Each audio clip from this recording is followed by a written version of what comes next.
This is 5 on your side at 10. Nearly a dozen classified documents seized from President Trump's Mar-a-Lago estate. Thank you for joining us tonight. I'm Brent Solomon. We're learning much more about what the FBI uncovered. NBC's Susan McGinnis kicking off our coverage tonight. FBI agents in their search of Donald Trump's Florida home on Monday turned up top secret and classified documents meant only for special government facilities. The warrant directed agents to seize all documents illegally possessed, fruits of crime, and anything in violation of 3 laws involving the mishandling of government documents. One of those laws, the Espionage Act, which relates to the removal of information concerning national defense. My view right now is it is going to go to a federal criminal trial. I don't know how you could look the other way on something of this magnitude. Agents removed 11 sets of documents, some labeled top secret, sensitive, and classified. Gravity is beginning to exert its pull on Donald Trump. He's done something profoundly wrong, and he needs to be held accountable. Former President Trump earlier calling for the release of details on the FBI's search, posting on social media, "Release the documents now." It's not even clear why the Trump team can't just release them on their own. Trump denying the Washington Post reporting that documents pertaining to nuclear weapons are among classified documents he improperly took from the White House. Dangerous rhetoric ramping up against the FBI online and even on Capitol Hill. One Republican congressman tweeting, "We must destroy the FBI." The FBI raid of President Trump is a complete abuse and overreach of its authority. The things that people are saying are picked up by people who may be unstable, and it's dangerous. Some Republicans defending the FBI. I'm disgusted by the attacks on FBI agents. The agency charged with protecting national security now also on high alert for the safety of its own agents. Susan McGinnis, NBC News, Washington. Tonight, a professor from SIUE is chiming in about what this means for the country. We caught up with political science expert Dr. Laurie Rice tonight, who's watching the FBI's investigation play out. She's weighing in on the potential for criminal charges and whether the current situation could have an impact on Mr. Trump's future political endeavors. His strongest supporters might still be unlikely to be swayed by this information.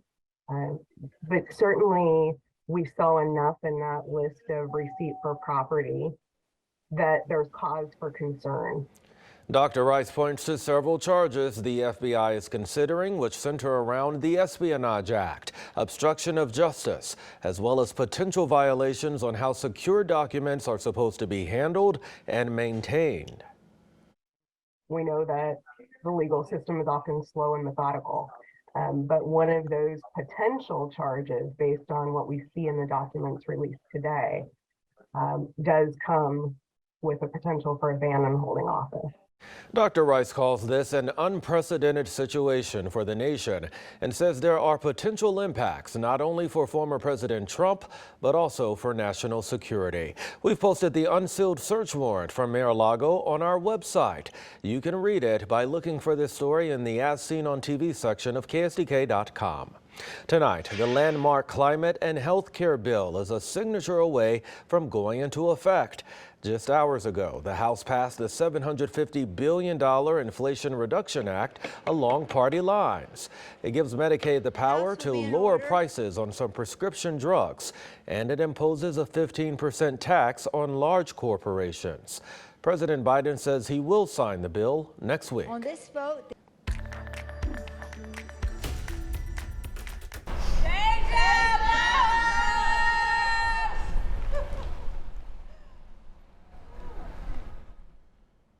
Tonight, family and friends coming together to remember an innocent St. Louis mom who was shot to death while driving. It's one of several deadly shootings this week in the city.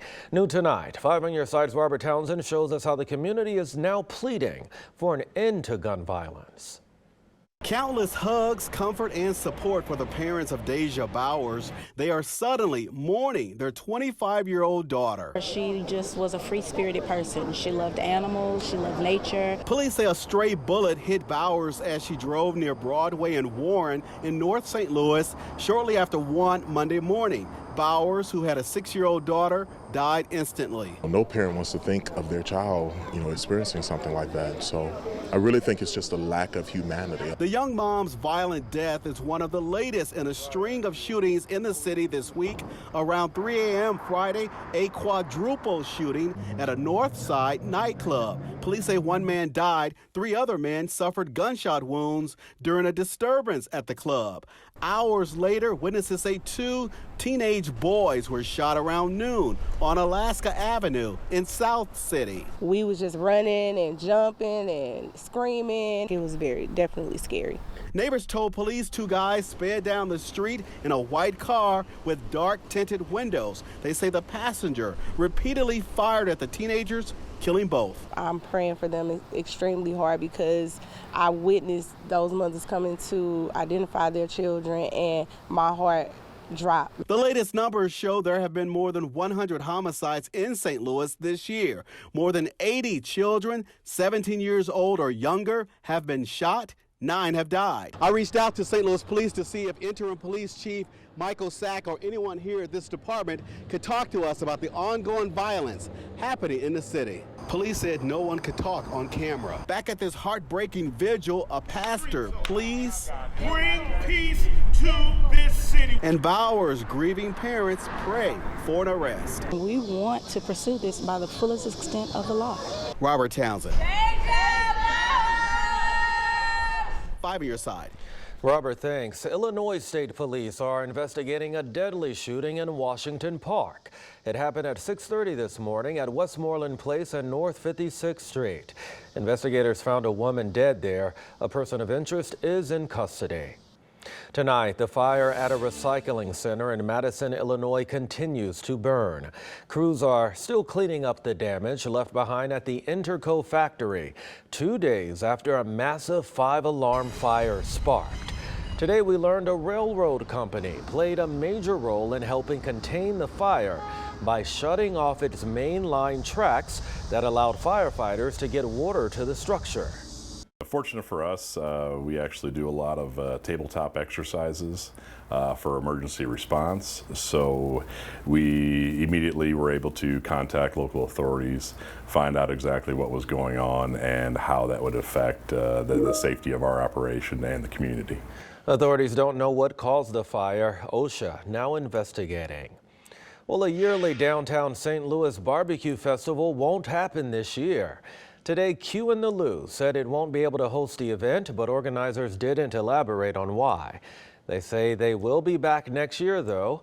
Since 2015, the barbecue festival has taken over Keener Plaza, featuring barbecue from all over the country, live music and entertainment. Well, I tell you what, it would have been a hot day tomorrow if the festival were happening. We're in for some sunshine, right, Jim? Yes, a dry weekend, Brent, and it's been so wet, so hot. Now we're very cool. In fact, the average low for tonight, 70 in St. Louis, going down to 64, but even Edwardsville down to 58 tonight, Flora 56. We'll talk about the rest of the weekend forecast. It's going to be a dry one and a little bit warmer to kind of hot. The 7th annual Blues at the Arch Festival returned to the Gateway Arch grounds tonight. The free festival features national and local blues artists. Attendees can rock out while sipping on signature cocktails, special craft beers, and there are plenty of food trucks there. Performances will continue tomorrow morning starting at 10 a.m. Let's go ahead and get a closer look at your forecast now. Jim Castillo standing by.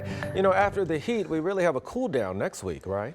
Yeah, we really do. So Brent will go up a little bit for tomorrow and Sunday, but not as bad as it has been this entire summer, but closer to 90 tomorrow and some of the models low and mid 90s on Sunday before that cool down comes our way.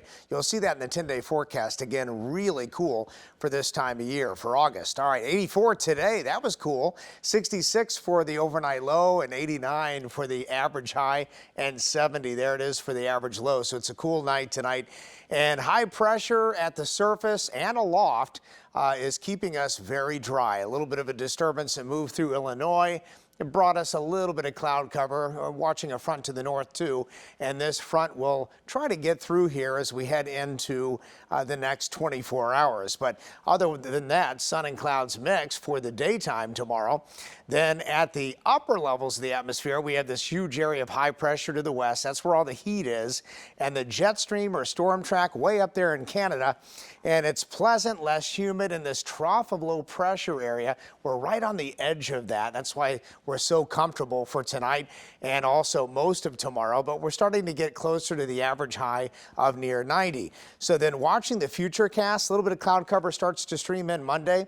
Monday looks dry, but it is Monday night with the next chance of rain in here. So this weekend is nice and dry. Then Tuesday, shower, thunderstorm chances. Most of the models take the heavier rain anywhere from St. Louis south and westward. Not as much this time on the Illinois side. We'll keep our eyes on this. Things could shift and change a little bit. But by Wednesday, in the morning hours, that heavier rain drifts to the south, and then we start to clear up again, and we really cool down.